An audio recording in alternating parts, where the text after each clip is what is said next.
Welcome to this month's Voyage Fromage. My name is Julia. I am the owner of Formaggio Kitchen. And tonight we are going to be doing a really fun selection of cheeses. The theme for this month was Plays on Tradition. So basically it is looking at cheeses that are very, very traditional to specific regions of the world and how these cheeses have kind of taken those traditional cheeses and turned them on their head slightly. And so does everybody have your cheeses out and ready? All right, perfect. So feel free during this presentation, if you have questions, you can interrupt me, ask them, you can raise your hand. Happy to help in any way, shape, or form. But we're going to get started actually with the condiment because that also plays along with the theme. And I wanted to start with it because I think it pairs beautifully with a lot of the cheeses. So everybody received in your package the Schroeder mustard. So this mustard is really, really special to our shop. And it's a very classic stone ground German mustard that we have been the exclusive importers for in the US for quite some time. And I specifically wanted to pick the curry mustard because, again, another play on tradition. When you look at the origin of curry and currywurst in German culinary history, it really started after World War II when you had the introduction of British soldiers who brought in curry powder and American soldiers who brought ketchup. And combined, those ingredients really became the inspiration for what we know of as German currywurst and the sort of tradition of curry in a lot of German cuisine. And so this mustard, being classically German, is not as strong or piquant as a Dijon mustard, so it pairs beautifully with cheeses. I would say it would pair honestly with all of them. Give it a try, especially the nuttier cheeses. The soft cheese could be hit or miss. It might overwhelm it slightly, but the three firmer cheeses that we're tasting tonight, it would be a really, really nice addition. This mustard also it's special in that we've had this mustard on our shelves for a few years, and then we kind of lost touch with the producer in that, we would email to place an order and we just didn't hear a response. And we got really nervous because it's one of our most popular products at Formaggio Kitchen. And it got to the point where I actually sent our general manager to Germany to his shop to just make sure, did we do something wrong? What happened? How can we rekindle this relationship? And it was a lovely experience because he basically just said, "Oh, I'm so sorry. I'm just bad at email."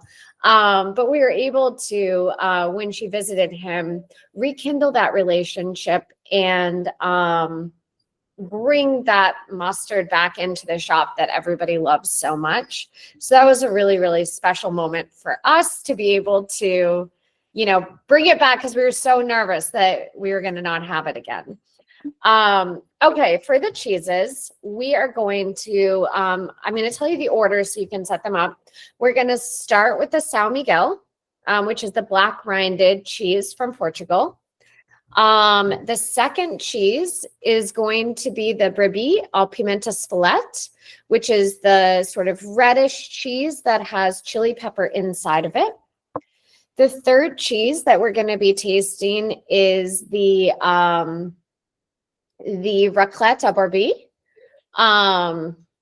which is sort of the longer, slender piece. And then the last cheese is going to be the softer cheese, the little pudgy half wheel, which is the Willoughby. So again, starting with the São Miguel, which is named after the island in which it's produced in Portugal. When you taste this cheese, and when you see it with that sort of waxy rind, does it remind you of anything?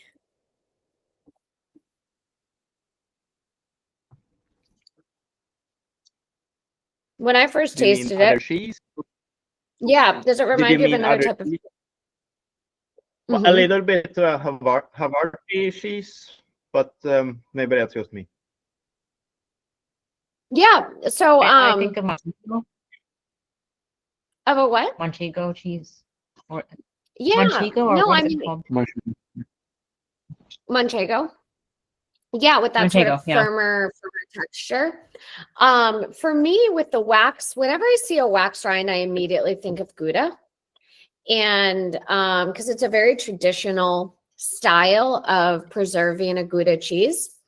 And what's really unique about this cheese, it's very, very different than a lot of other cheese that you would find in Portugal. You know, whether it's in the Azores or not. This sort of firm cow's milk cheese with that wax rind actually has Flemish history. And so while we think of the Portuguese colonizing and discovering the islands of the Azores originally, there were actually a lot of Flemish settlers in the Azores. And the Flemish settlers brought along, you know, Belgium is a cheese destination that we know and love at Formaggio Kitchen.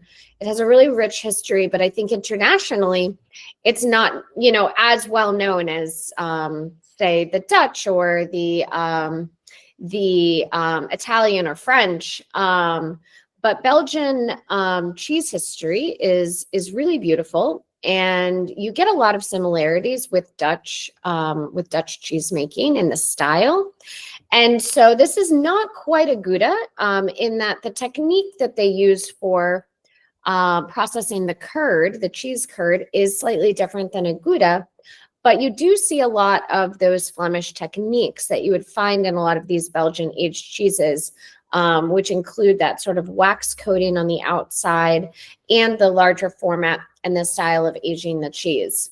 To me, I love the idea of looking at a cheese like this and thinking about, you know, at what point does it, you know, it's got these influences from other areas, but, you know, it's a very unique cheese in and of itself. And it is very now a traditional cheese of the Azores. So I love thinking about the history of it and how the influences have kind of, the human influences have created this cheese as to what it is today and where those influences came from. I talk a lot in these events and classes about kind of the anthropological history of cheese.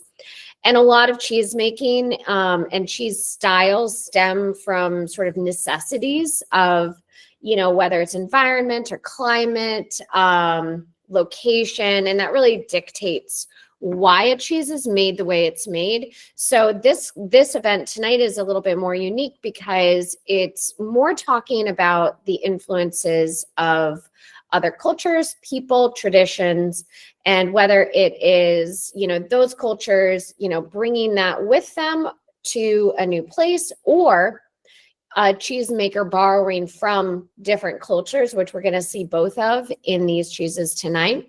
It's a really different way of seeing a differentiation in the styles in which cheeses are made. So this cheese is a pasteurized cheese. It's aged at least 3 months. The texture, I think, is just a beautiful, bright, milky cheese. Being cow's milk, it retains a really nice brightness. This cheese and the mustard are a really, really nice pair, in my opinion. But are there any questions about that first cheese tonight? All right. So the second cheese that we are going Yep.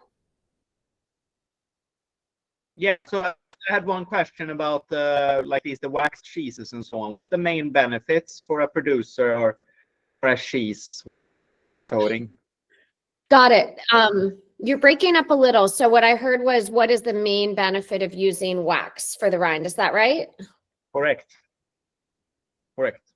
Okay. So that's a great question, because you see in the cheeses that we have tonight, we have a wax covered cheese, and then we have several natural rinded cheese. And what wax does is one of two things. Depending on how thick your wax is, A thinner wax cheese allows the cheese to continue to breathe slightly, whereas if you put a thick layer of wax on the cheese, you're essentially putting the cheese in stasis. So it can age and essentially stay as is for quite a long period of time. What a rind does is it protects the interior of the cheese from the exterior elements. And so if you have a natural rind, you have more airflow between the cave and the interior of the cheese, which we call the paste. And so if you have a natural rind like you have on your pimento spalette cheese, you're going to get more of the flavors of the cave and flavors of the mold of the rind into the interior of the cheese. And it is going to dry out the cheese more and quicker. When you have a wax rind, it is similar to a style you actually see in Italy where they rub the cheeses in olive oil or in salt to inhibit mold growth on the rind of the cheese. When you introduce the wax, what you're doing is you're protecting the interior of the cheese while the cheese is being allowed to age, but you're protecting it from any molds so that the cheese does not become as earthy and it does not dry out as quick. So it has a lot to do with flavor profile. The flavor is going to be greatly impacted by the rind of the cheese. For example, those Italian cheeses where they're rubbing the rind in either salt or olive oil or a combination of the two, they're doing exactly that. They're inhibiting the mold growth so that the interior of the cheese tastes clean and bright and fresh. If they didn't treat the rind, then mold would grow and you would get a much different, earthier cheese. So it really comes down to the style of cheese that you want. And if you want that sort of earthier flavor profile, or if you want something like this, which is going to be much, much cleaner. And storage-wise, you're welcome. Wax is very, very utilitarian. And you can use it in artisanal. Typically, when you see it in artisanal cheese making, the wax is quite thin, like you see on this. You know, it really, in fact, I can actually peel mine off. You know, it's very, very thin. If the wax is really thick, like I said, it kind of puts that cheese in stasis and it doesn't allow it to breathe or live. And so it's a different process. All right, so the next cheese we're going to taste tonight is this one. And this is the Brebis au pimento spalette. And this is from the Pyrenees. So I'm just cutting into it. It's 100% sheep smoked cheese. It's from our friends at Bergère du Haut-Béarn, and they work with about 15 small shepherds who produce cheeses in the valley of Béarn. And they produce primarily Ossau d'Irati, sheep smoked cheeses. And these Brebis Ossau cheeses are typically just very, very clean, simple sheep smoked cheeses. Now, if you've ever been to the Pyrenees, they are very, very tradition based, and you find a lot of the same ingredients. So typically you see a lot of black cherry jam, you see a lot of Brebis, which is sheep smoked cheese, and you see a lot of pimento spalette. Pimento spalette is a protected pepper, chili pepper that is grown in the Basque area, and it is it's a protected origin. So it can, if it's called pimento spalette, it can be only grown in that region, and it's known for being not a particularly spicy pepper, but it does have a little bit of heat, but it has a lot of richness and sweet red pepper flavor with a little bit of heat on the finish. Typically, you'd see it as a dried chili. But in this case, they're taking one of the most traditional cheeses of the region in the Pyrenees, and they're incorporating this pimenta spalette into it, which is very, very unique. And that's why I wanted to highlight this cheese in particular, because if there is any region or group of people that is incredibly dedicated to tradition when it comes to cheese making, it tends to be the French. And so to see experimentation or sort of drifting from very, very traditional is less common. And it's really exciting and unique to see. For me, it's always a beautiful thing to respect traditional cheeses, but then to also, pivot and try new things. And this is definitely a pivot. So you get, when you have a sheep's milk cheese, especially a Pyrenees sheep's milk cheese, the fat content is what you're really looking for. Typically, you put it in your mouth and you chew, and it kind of coats your palate.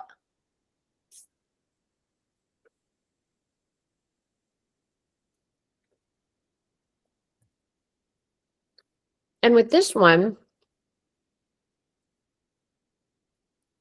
as you can see, you see how red the cheese is. You're expecting to kind of get slapped across the face with heat or pepper or bite. The thing that's amazing about the pimenta spalette chili is the heat hits you on the finish. So it's a really beautiful balanced cheese in that the chili pepper, you don't taste it much in the very beginning. You really get to enjoy the sheep's milk cheese, which out of the 3 milk types, cow, sheep, and goat, sheep has the highest fat content. So it's really, really rich and intense and mouth coating. But then as it lingers on in your throat, you get a little bit of the heat. You get a little bit of heat on the top of your palate.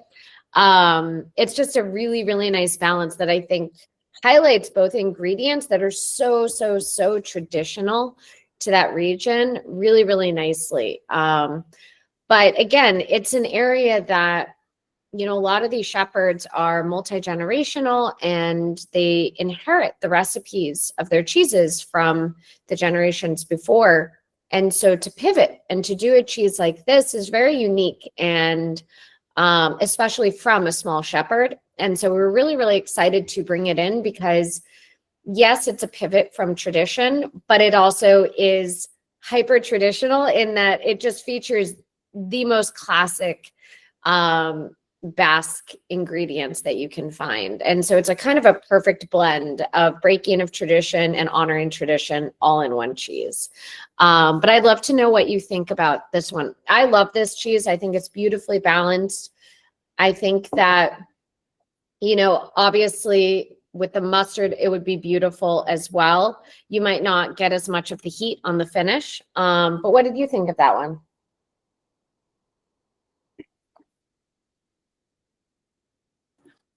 That's really fun. I know we've tried other cheeses from this region before and in prior weeks or months, whatever. But yeah, this it's a really interesting cheese. Thank you. You're welcome. All right. So oddly, probably one of the more unusual cheeses that we're having tonight is the next one, which is the raclette à brebis. So this is actually another Pyrenees cheese. So it's made, again, Pyrenees is known for its sheep's milk cheeses. And it's a very classic region for sheep's milk cheeses. It is not known for its raclette. Raclette is typically found in the Alps or Savoie. And so you get a lot of, you see a lot of raclette in Switzerland, but also French raclette in the Savoie. And it's typically made traditionally with mountain grazing cow's milk. And so this is a very unique twist because, for this cheese, the pimenta spalette cheese, you're not really, you're changing from tradition, but you're not really leaving your region. and France is so regional, where every region has their recipes, traditions, their cheeses. When you're in the Loire Valley, you see, goat's milk cheeses. When you're in the Jura, it's Comté. When you're in the Savoie, it is that classic Savoie, that Tome de Savoie, that natural rinded cheese. So everything tends, you've got the Auvergne, and you've got those sort of, those sort of cheddar, like natural rinded cheeses. So every region tends to have their own traditions. So to have a region in the Pyrenees doing a raclette cheese is really interesting and fun, because typically, I always say that Americans and Canadians, to a certain extent, have kind of the best of both worlds with cheese making, because a lot of American and Canadian cheesemakers will study under European cheesemakers to study the traditions that have been implemented over generation after generation after generation. But then they come back and then they take everything that they've learned and they can do whatever they want. They have carte blanche to experiment, to really, there's no regulations. There's no sort of requirements where in this particular region of the US, you must make this cheese using this breed of cow, using this style, this recipe, aged in these caves. That's unheard of in the US. And so in Europe, it is very common that certain regions only produce these very specific cheeses, because it is, dictated by law to be producing a cheese of that name. You must make it of a certain way, but then it's also to a certain extent dictated by tradition and family, where if you are, a fourth, fifth, sixth generation producer of a certain style of cheese, it's not really appropriate to pivot. And so with this cheese, it's a huge pivot, because you're talking about a completely different style of cheese that really traditionally comes from a completely different region. But when you think about raclette and what it is and the style of cheese and where it's made, if you're in the Alps or in the Savoie, the Haute Savoie, it's a mountainous area, and the Pyrenees are also mountainous. This is meant to be a cheese to be enjoyed in the wintertime when the weather has cooled off. You can eat it just straight, but you can also melt it. Raclette is a very traditional cheese to slice into thin slices and melt either over potatoes or roasted vegetables. I personally love Brussels sprouts. And so I kind of love the fact of the merging of the two, where you take a region that's known for its sheep's milk, which is a high fat content cheese, not traditionally used as, sort of a stereotypical melting cheese, and using the recipe of raclette, which is a wash rind cheese, which I'm going to get into a little bit more with the last cheese that we have. And to me, it's just fascinating. And you end up with a cheese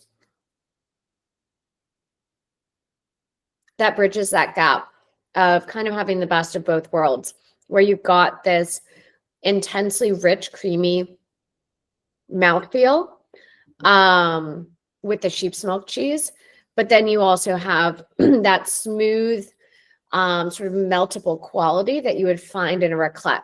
And the rind of this cheese has, you can really see the quality of the raclette on the rind the best on the heel of the cheese, at least with my piece, because after a while, it is a wash rind cheese. So at one point, the rind looked more like this, young and a bit wet and bouncy and a little bit more orange. But after time in the cave, it will start to dry out and it will start to get some mite development and a little bit of that aging on the rind. And so this shows you a little bit more of that sort of slight orange quality that it gets from that washed rind. Are you familiar with raclette? Have you had raclette before?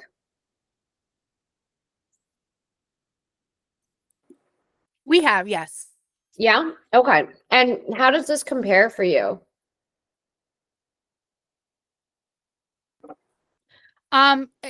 It almost well, I'm eating it with the mustard and apple, which is a delicious combination, but Yes. I feel like it's a little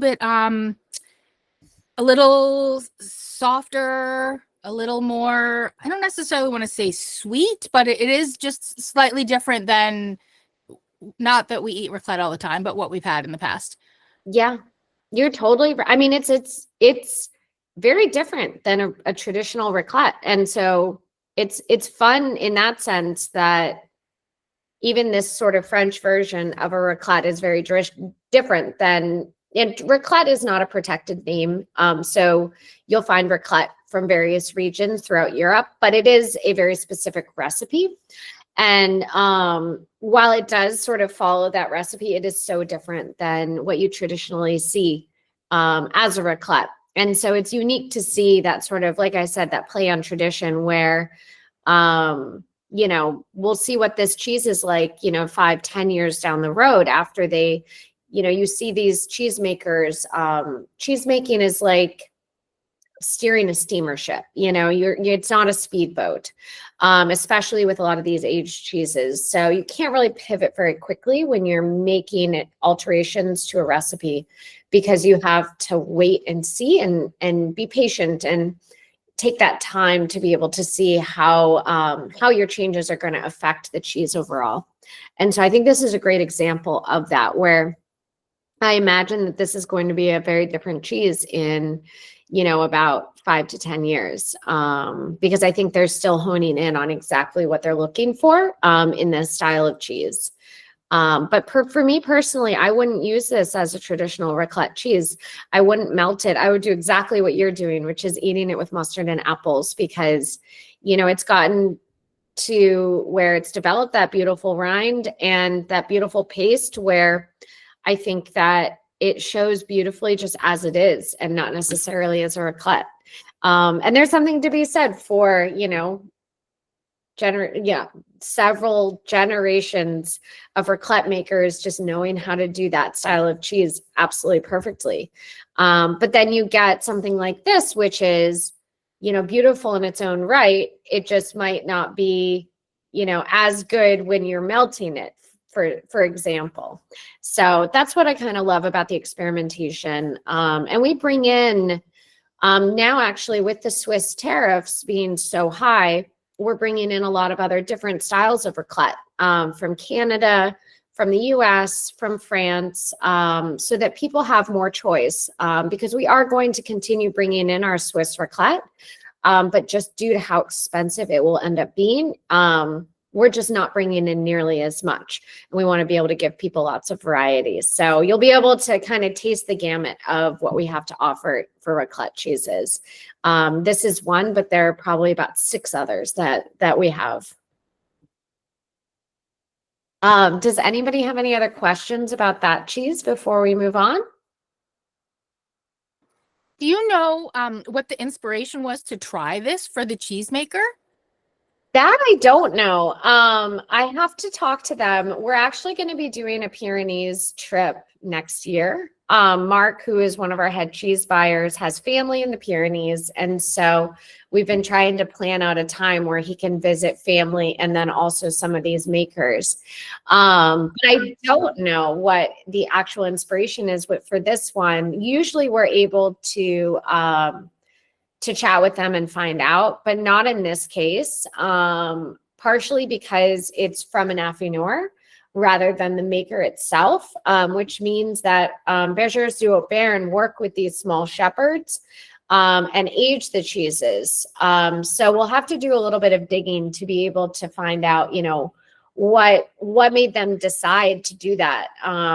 But like from other instances, we have a Gruyere producer who his son decided to make blue cheese using sort of the leftover milk from the Gruyere make, because you needed a certain volume of milk to make a wheel of Gruyere. So he would take that leftover to make blue cheese, because he was just a fan of blue cheese and he thought that Swiss milk was the best. and that they would make an exceptional blue cheese. And he's right, the blue cheese is exceptional, but it's such a, departure from traditional Swiss cheeses. So there is, I'm curious to find out what drew their inspiration to do something like this, because cheesemakers, I remember talking to the Trethowan brothers, who made a cheese called Carefully when they lived in Wales. It's a very traditional Welsh cheese. And I remember asking them, have you ever had the desire to experiment?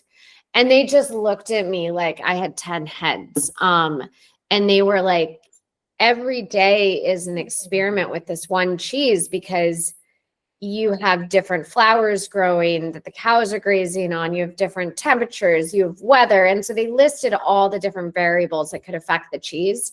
And now it's funny. Now they've since moved to Somerset due to climate issues in Wales. And now they make a second cheese, which is a traditional cheddar, which I thought was funny, because given their response, I thought they would never make a second cheese. They just looked so overwhelmed by the idea of experimenting. So I think you get folks like that who are just like, this one cheese is a lifetime of experimenting, essentially, where there's enough curiosity in that one cheese. And then you get people like the folks at Parish Hill who are constantly pushing the envelope and trying new recipes and creating new cheeses, working with wild native molds. And so I think it really is very personality dependent too, which I love, because I think both cheesemakers, both those in particular, are brilliant cheesemakers, but doing very, very vastly different things. And, I think that on one side, when you always stick with that one cheese, you have just, much more consistency and little peaks and valleys. Whereas with the Parish Hill folks, you've got, mountains and valleys, because if you're trying new recipes, it can go horribly wrong, or it can go horribly right, or wonderfully right. And so I think really personality does play a huge part into the decision-making for why people are doing these changes in these styles of cheeses. But when it comes to American cheese making, we really don't have tradition in America for cheese making. And so we have to borrow from other cultures, no pun intended. And I think that is fun to a certain extent, because you can really, I think it pushes the creative drive. And I think eventually we will have potentially, a more concrete sort of tradition, but who knows? And who knows what that will look like? Because we're not really known in the US for that sort of food protection, of protecting recipes and protecting traditions. So we'll see where that takes us, in 100 years, what that looks like. So sorry, that was a definite tangent from your question. No, I appreciate that. Thank you. It was interesting to listen to. Of course, of course. Does anybody have any questions before we move to our last cheese of the night? All right, so we are going to be enjoying this beautiful little pudgy cheese. This cheese is called Willoughby, and I've got a very young Willoughby, and I believe that we sent off mostly young Willoughby. If anybody holds up their Willoughby, I can see, you can tell the age of this cheese, partially due. Yeah, that one looks quite a bit younger too. Partially due to the color of the rind.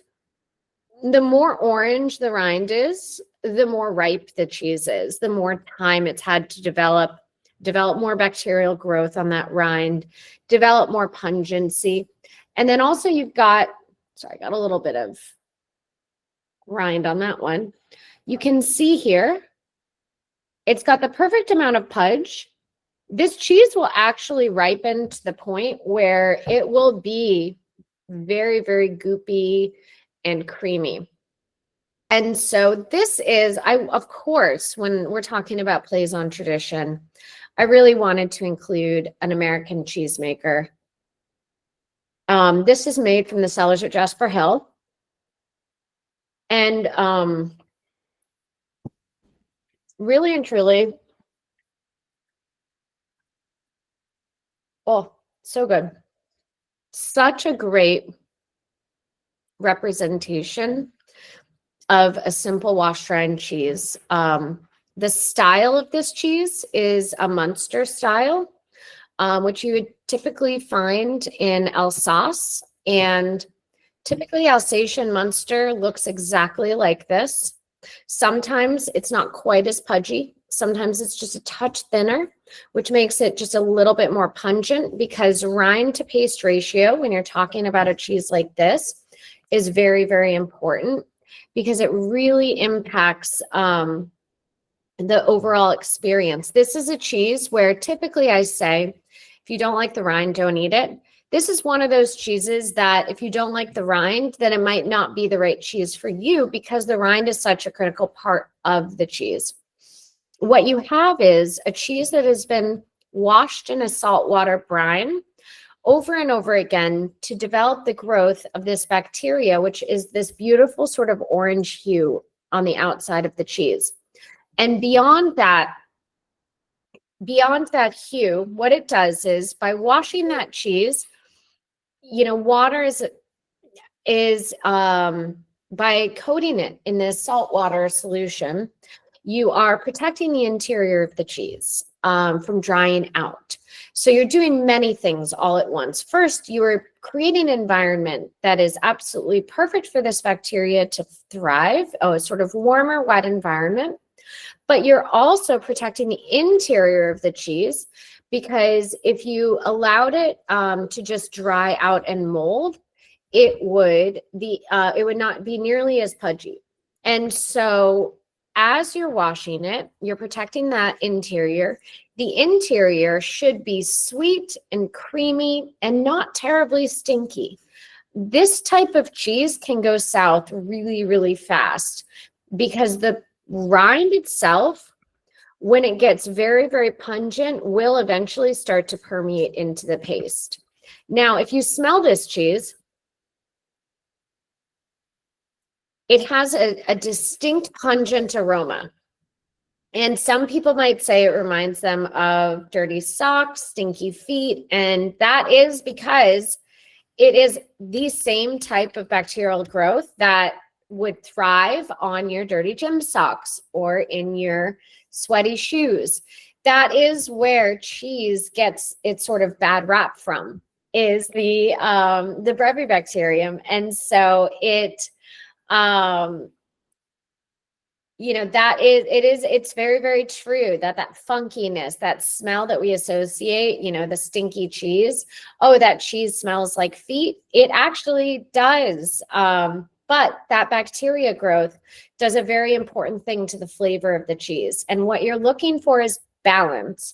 You're looking for that slightly pungent rind and that pungent aroma. But then when you get to that paste in the interior of the cheese, you really, really want that sweet, creamy, delicate flavor profile. It should be lactic and milky. What I really encourage people to do when they're tasting a cheese like this is get a thin slice, kind of like that, and peel off the rind or cut off the rind. So you've got a piece that essentially has no rind to it. And what I've done is, this is a really fun way to experience this cheese. So I've got rind up here and I have no rind down here, and I have this, which is rind.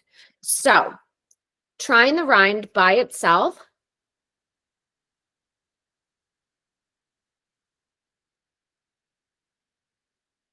you taste the absolute height of the funkiness. And then trying the paste by itself,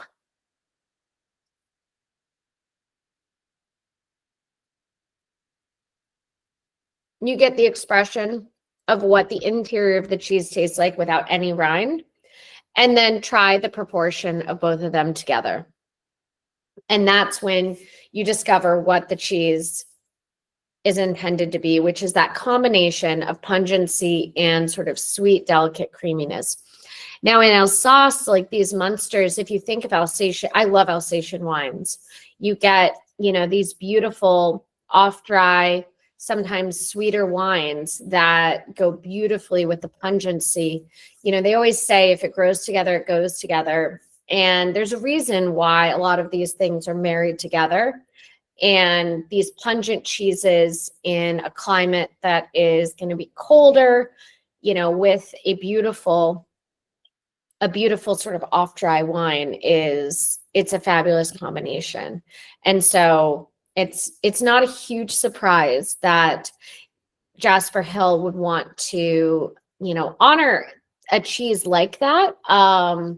That being said, these cheeses are a more challenging cheese to sell in the United States. Pungent, funkier cheeses are a tougher sell. And so it's really special that an American cheesemaker is leaning so much into a cheese like this. And not only that, doing such a good job. And it's not just on them. It's on us as cheese professionals and cheesemongers to care for these cheeses, because that is really when it can go south, is when it's in our care. Because if it sits in our case for too long, they may send it to us perfect. But if it sits in our hands for too long and that rind starts to permeate into the paste and it gets bitter and intense and funky, we are doing them a disservice, and we're doing this style of cheese a disservice. So it's really important for us to show this cheese as it's meant to be shown, which is this perfectly balanced cheese. Because when you have it like this, I think everyone can understand why it's such a special cheese. But do you have any thoughts or questions on that one? Was that the right level of pungency for you, or was it too strong, too mild? Good. Okay, good. It's not, like I said, this cheese can go, this is probably like a 4 of the pungency level that this cheese can go to, up to 10.